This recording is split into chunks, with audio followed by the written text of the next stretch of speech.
Flash. They'll sell every one of us.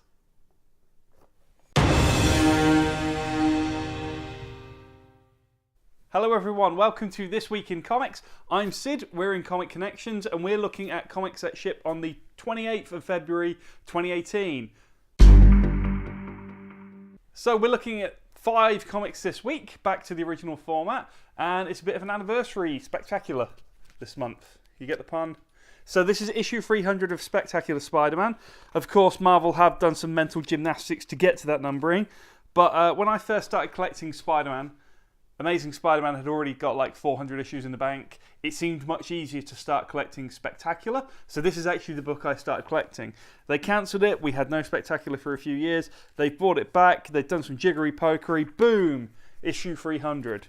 And actually, it's been a pretty good book. It's written by Chip Zdarsky, who's one of my favourites, and you've got the Kuberts on this one doing stuff as well, so that's always nice.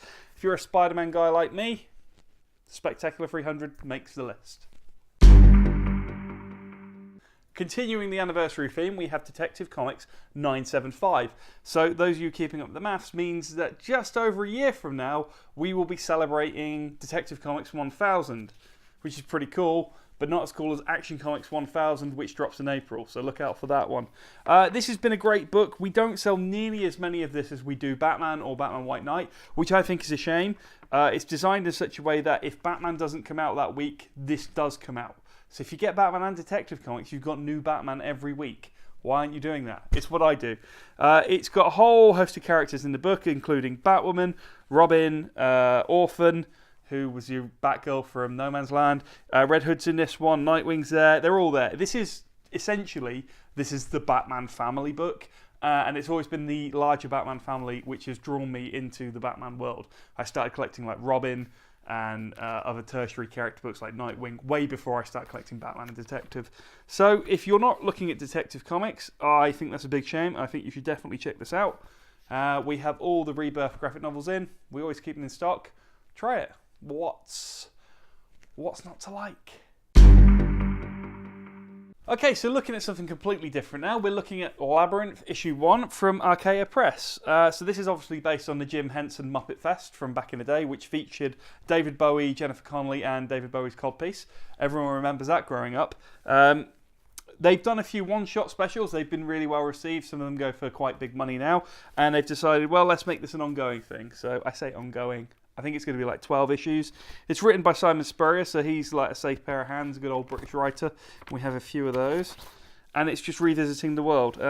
Covered by Fiona Staples as well from, you'll remember her from Saga fame. That's right, isn't it? Yeah, that's right. I'm sure I'm right. Just looking at the graphic novels to make sure I'm right. So if you like Labyrinth, why not try it? There's other Jim Henson books available as well, including Dark Crystal. We keep them in stock because we're fairly awesome like that. From Dark Horse, the comic publishing house that does Hellboy and then a whole bunch of licensed stuff, comes Giles issue 1. So if you're a fan of the Buffy the Vampire Slayer universe and you always wanted to know what young Giles is like, and if you were disappointed that we never got the long-promised BBC series about young Giles, this is the book for you. That's about all I can really say about this one. Joss Whedon's involved. I'm not sure if he's actually written it or if he's just come up with the story. Pretty sure he just did the story rather than sitting down to write the comic. But yeah, Giles issue 1. If you like Buffy, you'll know if you like Giles. You can answer that question better than I ever could. Giles. My final comic pick for this week is Transformers Optimus Prime Annual. So yeah, they do put the boot in a bit at IDW with that $8 annuals, but thankfully we have lowered our prices on all our comics. So if you're a sub customer, you are getting this cheaper than you would have been when you ordered it 2 months ago. I've been a big fan of the IDW Transformers series pretty much since it started, which is, what, 12, 13 years from ago. The hot rumour is that they're actually winding up this universe soon. If you've not done More Than Meets the Eye, Robots in Disguise, Lost Light, Last Stand of the Wreckers, Optimus Prime, you should. They're really good books. I mean, I do recommend them more to Transformer fans. For some reason, they're a really hard sell to people who aren't that into big robots. Go figure. But yeah, great books. They've had great write-ups, especially More Than Meets the Eye. My first graphic novel pick this week is Black Panther, Christopher Priest collection. So this came out when Marvel Knights did the revamp of Daredevil and Punisher and all that good stuff in like 98, 99. Obviously the Black Panther movie dropped last week, and this was my pick for last week. But good news, bad news, we sold out of this book before the movie came out, and I didn't have it ready for the week the film was out. So yeah, bad news on me. We do have a cool dedicated Black Panther section at the minute, including the Hudlin run and the Priest run. So come in and check those out if you're into Black Panther. If you liked the movie, you'll like these. If you didn't like the movie, go back and see it again because you saw a different movie to me. It's very good. Yeah, Black Panther. We've got some stuff. About time. About a week late. It happens. My second graphic novel pick this week is Batman Gotham by Gaslight. This is a really cheap one. I'm not going to go on about it too long. Gotham by Gaslight has just come out as an animated movie. If you've not checked it out yet, you should, because the DC animated movies are nearly always worth the watch. I say nearly always because I did see Batman and Son.